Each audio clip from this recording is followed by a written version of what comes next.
Assalamualaikum warahmatullahi wabarakatuh.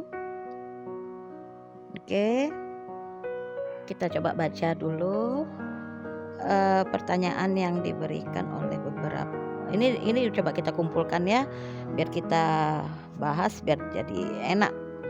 Kita kumpulkan dulu yang mana yang apanya, yang hampir mirip. Oke, ini ada, ini dari alumni, ya anak murid saya dulu. Assalamualaikum Bun, mau nanya gimana ya supaya bisa move on? Itu aja Bun, makasih. Move on. Oh, ini berarti bicara tentang perasaan ini ya. Oke. Nah, ini yang lainnya. Selamat malam, Bun. Saya bingung. Kenapa ya bingung ya?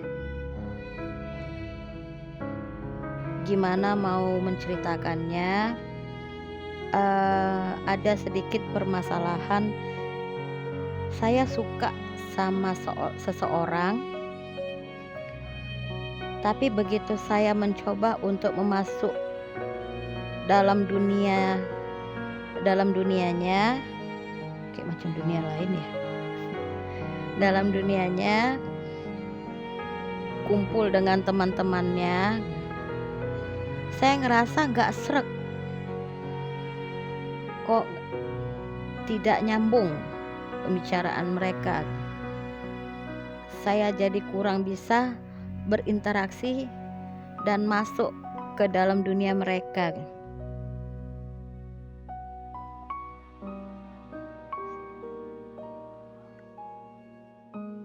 Sementara untuk mundur,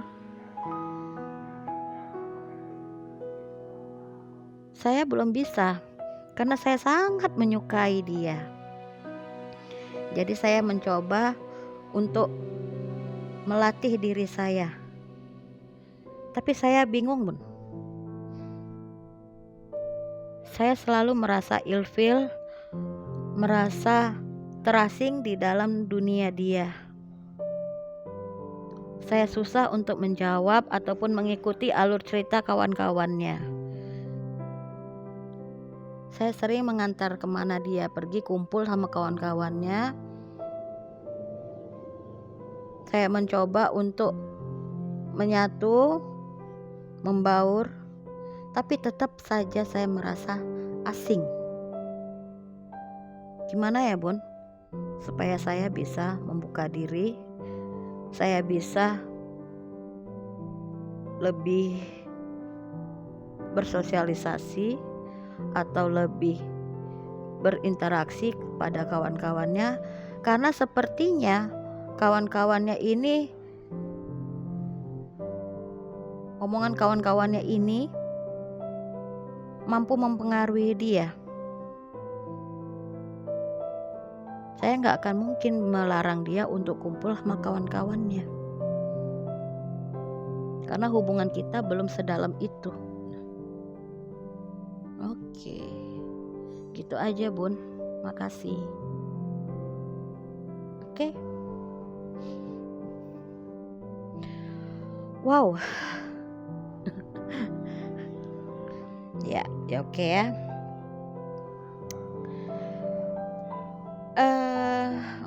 Baik, kita coba bahas bersama ya.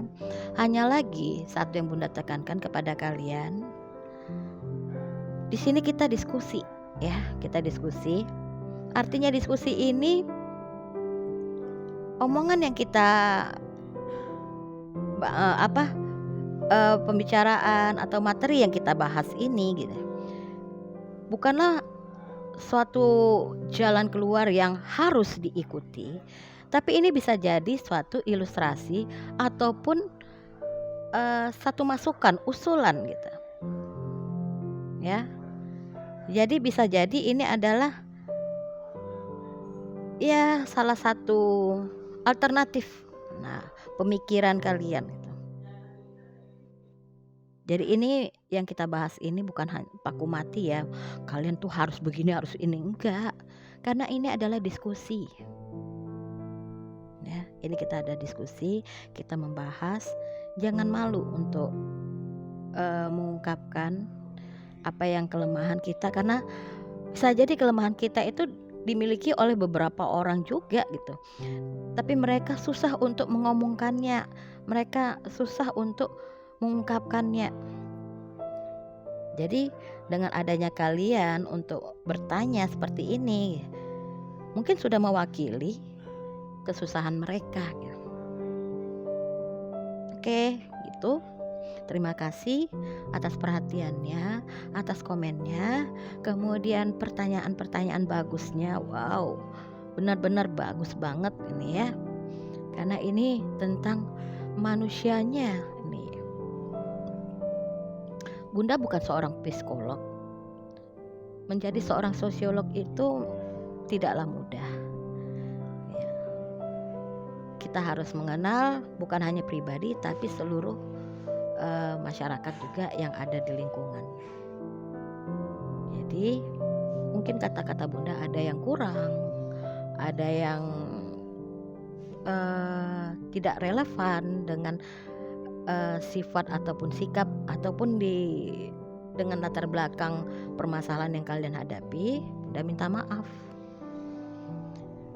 Ini bukan solusi, tapi ini merupakan ilustrasi, ini merupakan masukan untuk permasalahan kalian, karena kita diskusi. Oke. Baik, kita kembali ke laptop. Soal yang permasalahan yang pertama. Ini dari alumni, kita nggak usah sebut nama. Gimana caranya untuk move on? Ini bicara tentang perasaan.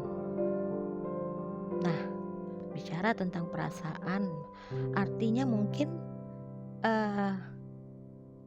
dia sedang jatuh cinta, kemudian tidak nyambung atau mungkin sudah berjalan beberapa lama gitu. Kemudian break, nah putus, patah hatilah jadinya. Kalau susah untuk move on artinya dia sudah memakai perasaan di atas 50% atau bisa sampai 70%. Nah, terkadang orang jatuh cinta itu, orang yang sedang bercinta ini ya, ada pepatah kan yang mengatakan kambing bulat-bulat jadi dimakan jadi obat ya. Artinya di sini kan sebetulnya itu nyindir loh gitu. Nyindir untuk orang yang sedang jatuh cinta itu tidak pernah memakai logika. Logika itu dinomor sekiankan.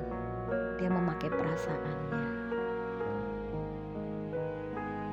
Bisa jadi dia nekat, bisa jadi dia spontan gitu. Dia memakai perasaannya. Kadar perasaan cinta ini bisa di atas 60%.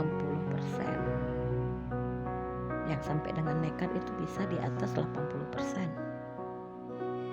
Begitu break, putus, dunianya seakan-akan sudah hancur. Padahal masih ada Tuhan tempat dia bernaung. Ada keluarga tempat diam untuk bicara, mengadu. Ya. Nah, kita nggak usah bicara sohib, sahabat, teman, karena rata-rata ya bukan kita mengapakan, banyak sudah gitu ya. Teman itu yang nikung, atau bisa jadi teman itu juga yang membuat kita jadi mundur, membuat kita jadi maju ya. Cuma teman itu nggak bisa kita gantungkan harapan untuk membantu kita sepenuhnya. Teman berduka sangat susah untuk dicari, tapi teman bersuka, wow, gampang banget.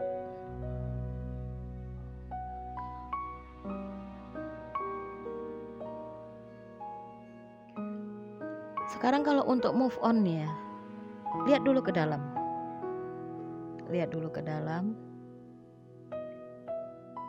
Seberapa besarkah rasa sakit yang kita miliki itu?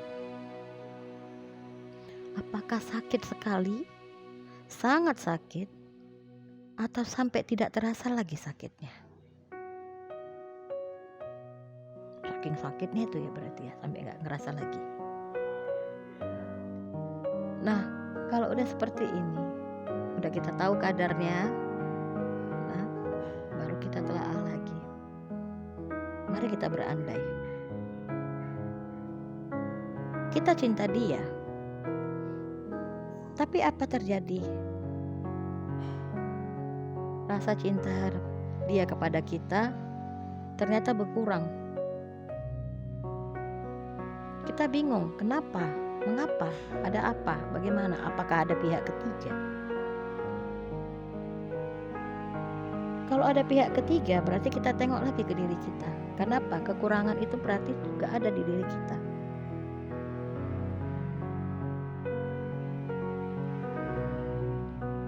Dia beralih ke pihak ketiga, artinya dia mencari kelebihan di pihak ketiga, kenyamanan di pihak ketiga, ataupun yang tidak dia dapatkan dari diri kita ke pihak ketiga. Apa yang dicari dalam percintaan? Kenyamanan. Kemudian apa? Kebahagiaan, perhatian.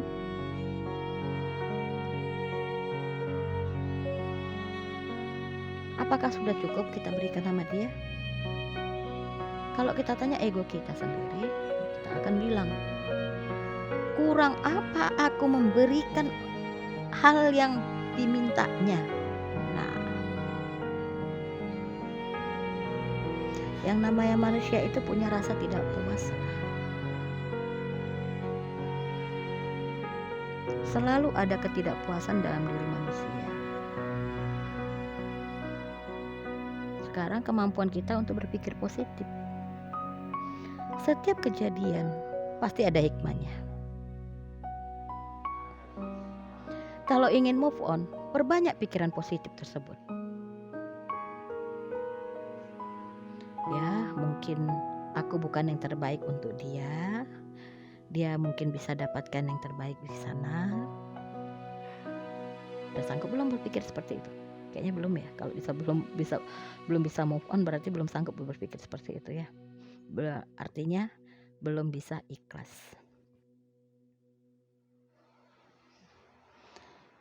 Ikhlas itu pelajaran yang sangat susah. Merelakan, melepaskan tanpa mengingat hal yang sakit.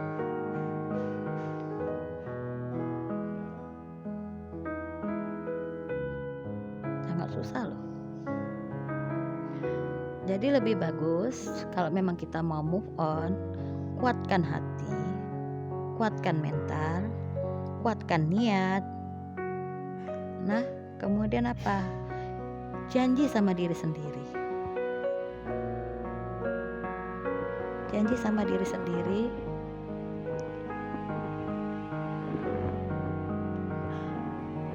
Najar.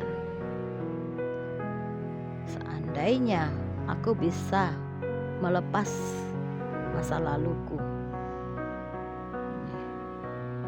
aku dapat yang terbaik, aku bisa dapatkan yang terbaik, aku akan sedekah, aku akan ngasih makan anak yatim 40 orang atau 10 orang tiap harinya selama sebulan atau selama seminggu.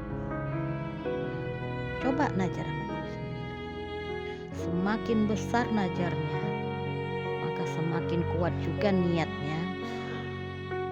Semakin besar juga kemampuan kita untuk maju, untuk bisa keluar dari bayang-bayang masa lalu. Kalau kita masih terbuai, masih merasa sakit, masih terus mengingat, ya itulah, coba aja Kalau aja gimana ya? Kenapa ya? Mengapa ya? Nah, ini kalau terus-terusan bahasanya seperti itu, artinya kita belum bisa untuk maju, belum bisa untuk move on, belum bisa meninggalkan bayang-bayang masa lalu. Masa lalu itu namanya udah masa lalu. Dia itu harus ditinggalkan. Kita mau melihatnya kembali, silahkan melihatnya, tapi yang bahagia aja. Yang penting-penting aja yang kita lihat. Nah, itulah makanya di dalam kendaraan nih, mobil ataupun kereta gitu ya, spion untuk melihat ke belakang itu kecil dibandingkan kaca untuk ke depan. Ya kalian lihat kan? Kalau di dalam mobil, spionnya ini di mana? Ada 3. Itu di samping, di luar ya. Di luar itu kanan dan kiri, dan di atas. Dan itu kecil, bukan besar. Dilogikakan. Di luar, dilihat di luar ini artinya apa? Kita mewaspadai kondisi yang di luar ini. Artinya apa? Ini masalah, ini kita nengok ke belakang kan? Nengok belakang yang di luar, kita melihat sebab, kita melihat akibat, kita melihat sebab-sebab. Oh, ini sebelah sana. Kalau kita misalnya mau ke kiri atau mau ke kanan, itu kan ada kaca spionnya yang di luar. Nah, kita mau belok ke kiri ataupun mau belok ke kanan, kita kan lihat kaca spion yang di luar. Artinya setiap kali kita mau melakukan sesuatu, kita lihat dulu resikonya gitu. Ini belajar dari masa lalu. Dulu aku belok ke kiri, itu ini yang terjadi. Nah, dulu aku mau belok ke kanan, ini yang terjadi. Nah, ini. Jadi kaca spion ini gunanya apa? Mewaspadai.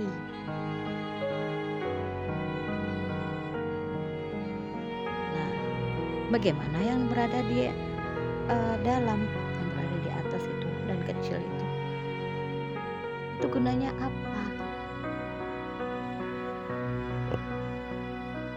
Ini kita melihat di belakang kita siapa. Seandainya kita mau berhenti, siapakah yang akan menabrak kita gitu?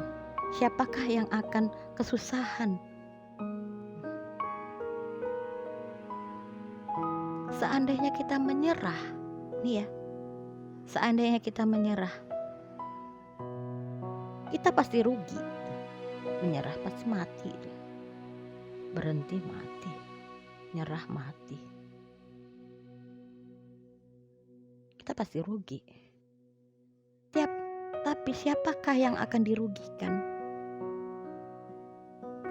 Selain kita siapa? Apakah kita bawa orang lain juga? Nah, itulah yang di atas.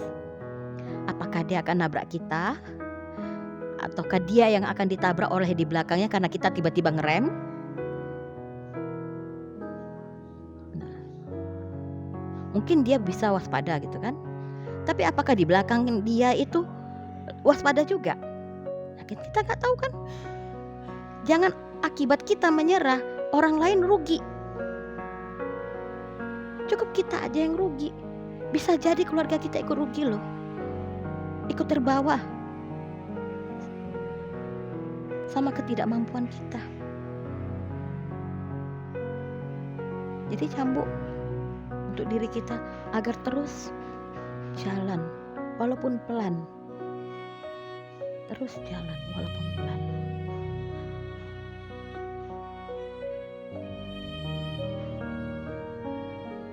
Berhati-hatilah. Nah, membuka diri ini bukan artinya kita udah siap untuk menerima orang lain, orang baru untuk masuk ke dalam kehidupan kita. Bukan begitu. Membuka diri ini artinya apa? Kita memperbaiki diri, menerima usul, menerima kritikan, menerima berbagai macam masukan-masukan. Dan semuanya itu belum tentu bisa kita lakukan sepenuhnya. Ya kita saring lah. Kita kan bukan robot yang harus diatur orang sana sini kan. Kita harus jadi manusia yang wise, yang bijaksana. Coba untuk selalu berpikir positif. Nah, coba untuk terus berjalan. Bijaksanalah untuk membuka diri ini. Bukan berarti kita harus terima orang baru juga masuk dalam kehidupan kita. Belum tentu yang baru ini bisa lebih baik dibandingkan yang lama, belum tentu. Tapi kan kita punya saringan. Masing-masing kita kan bisa menyaring apa yang bagus untuk kita, sesuaikah dia dengan kita. Ya karakter kita kan kita yang tahu.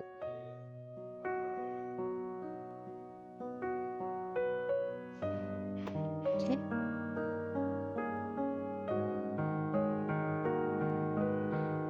Jadi santai, tenang.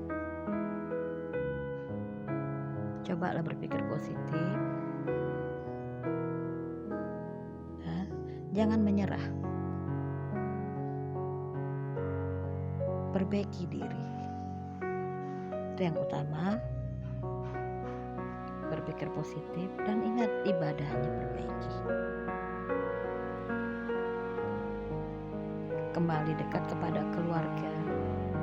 Karena apapun yang kejadian, keluarga kita yang utama mendorong kita untuk maju, mempengaruhi kemajuan kita juga, dan mempengaruhi mental kita juga.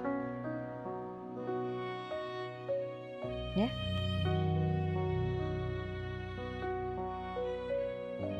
Mungkin itu aja yang Bunda bisa ucapkan ataupun memberikan sedikit motivasi aja. Ingat, ini kita diskusi bukan solusi. Jadi kalau masih ada yang kurang jelas atau masih ada yang kurang masuk, ya bisa ditulis kembali atau di komen lagi aja, ya. Tanya lagi aja. Mungkin pembahasan selanjutnya, sesi selanjutnya, jadi bisa kita lebih perjelas lagi. Karena Bunda sendiri kan nggak tahu sejauh mana, sesakit apa yang sudah dialami. Jadi Bunda hanya membahas yang secara globalnya aja. Oke. Nah, untuk kawan kita selanjutnya, ini bagaimana caranya supaya bisa berinteraksi, supaya bisa masuk ke dalam dunia orang yang disukai. Aduh, emang kalau udah bicara dunia ini ya banyak. Mungkin sifat kita yang introvert, tertutup, kurang bisa untuk menerima orang lain. Nah, sekarang kita lihat lagi ke dalam diri kita. Sifat kita itu yang bagaimana? Kita suka sama dia itu apa yang kita suka dari dirinya.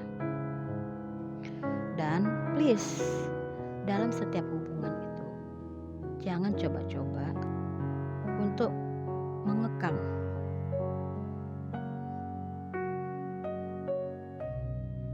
Sementara yang udah nikah aja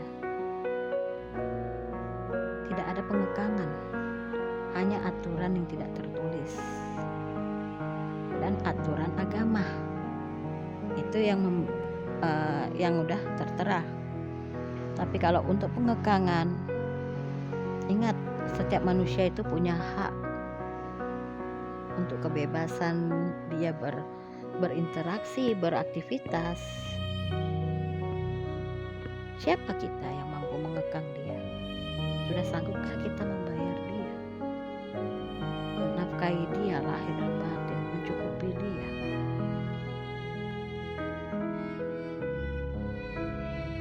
Jadi jangan sempat dan jangan pernah terbersit untuk mengekang. Memiliki bukan berarti kita mengekang. Siapa yang kita miliki? Raganya, jiwanya, cintanya. Gak ada. Raganya yang kita miliki. Apakah kita 24 jam sama dia?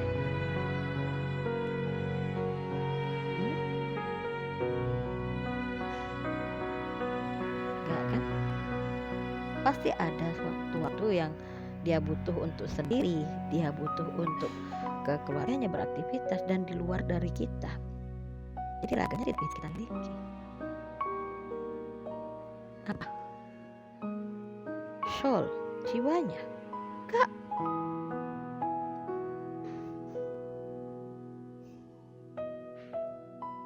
Jiwanya milik dirinya. Kamu mengekang jiwanya. Artinya yang kamu cintai itu robot. Kamu yang ngatur dia, ini harus begini, harus ini, harus ini. Apa kamu gak capek berhubungan dengan manusia zombie? Ada badannya tapi tidak punya jiwa. Capek kan? Terus apa yang kamu miliki dari dia? Cintanya.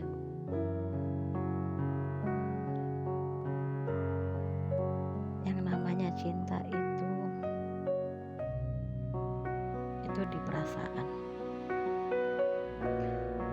Dan perasaan itu ada kadarnya. Terkadang itu sama seperti iman. Terkadang iman itu tinggi. Sebelum masuk waktu sholat dia sholat sunat dulu, zikir dia, kemudian sholat wajib, siap sholat wajib, sholat sunat lagi, zikir lagi. Pada saat imannya tinggi. Gimana pada saat dia imannya rendah? Azan lewat, nantilah capek, alah. Jadi ada kadar tinggi rendahnya. Itu juga dengan cinta.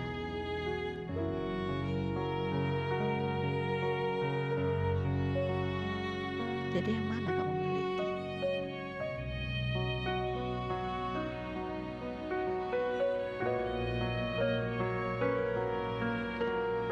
Oke, itu satu. Warning untuk dirimu. Jangan pernah mengekang orang lain. Dan jangan pernah ingin memiliki orang lain. Biarkan berjalan apa adanya. Kamu ingin masuk ke dalam dunianya, berteman dengan kawan-kawannya, ingin bisa menyatu. Kalau memang gak bisa, ngapain harus dipaksakan? Sakit. Biarkan secara alami dia menyukai kamu apa adanya. Kamu ingin tahu siapa dia lewat dari teman-temannya, silakan. Tapi semakin kamu ingin masuk ke dalam dunianya yang kamu sendiri pun ilfil, yang kamu sendiri pun gak ngerti, kamu hanya membebani diri, menambah masalah diri. Macam gak ada aja kesibukanmu yang lain. Cukup kamu tahu sudah. Kalau kamu gak bisa nyambung ke dalam kelompok kawan-kawannya, ya udah. Kamu coba cari apa yang dia sukai. Apa yang kamu sukai dari dia dan apa yang dia sukai. Coba cari titik temunya.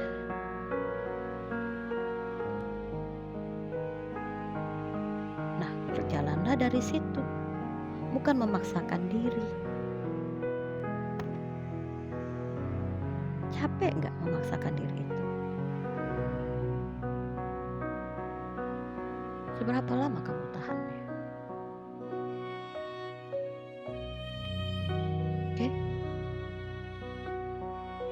Nah, yang lain gimana?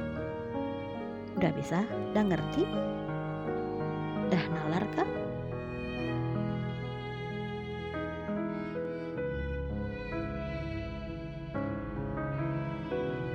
Jadi gimana caranya kita bisa untuk membuka diri, berinteraksi? Sebenarnya gampang. Pertama, pikiran positif dulu. Senangkan hati, tenangkan diri.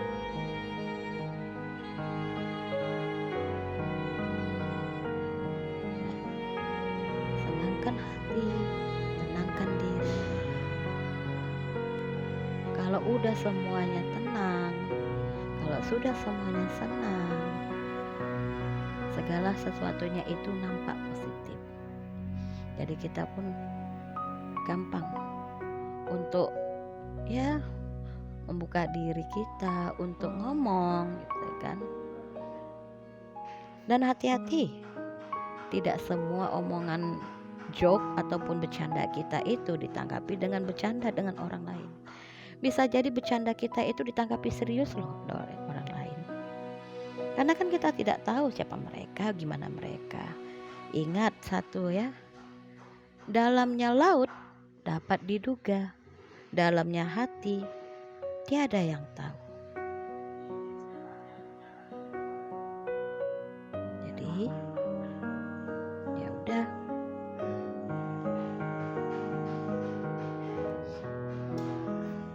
itu aja sedikit diskusi yang Bunda bisa ungkapkan, yang bisa Bunda bagikan tentang pertanyaan-pertanyaan kalian ini. Dan mungkin ada teman-teman yang mendengarkan channel ini ada masukannya, silakan komen ya, silakan komen. Mungkin ya ada berdasarkan pengalaman dari teman-teman yang mendengar channel ini, bisa untuk sharing, untuk berbagi. Mari sama-sama kita diskusikan, mari sama-sama kita sharing, bisa berbagi. Karena bukan tidak mungkin sifat dari ataupun ketakutan dari kawan-kawan yang tadi ini ya, itu ada juga di teman-teman yang lain ya, yang dia mungkin takut juga untuk mengungkapkannya. Tapi ada teman aku yang seperti ini loh, ada teman aku yang seperti ini. Nah, kan bisa jadi ini suatu masukan, dan bisa jadi ini suatu alternatif pemikiran mereka untuk membuka wawasan berpikir mereka. Dan mungkin ini suatu ilustrasi gitu. Oh, dari sini mungkin dia bisa mengembangkan lagi pemikiran-pemikiran mereka, dan bisa juga belajar dari pengalaman yang kalian buat di komen-komen ini. Oke? Silakan tetap ya komennya, kita tunggu selanjutnya. Oke, yuk, assalamualaikum warahmatullahi wabarakatuh.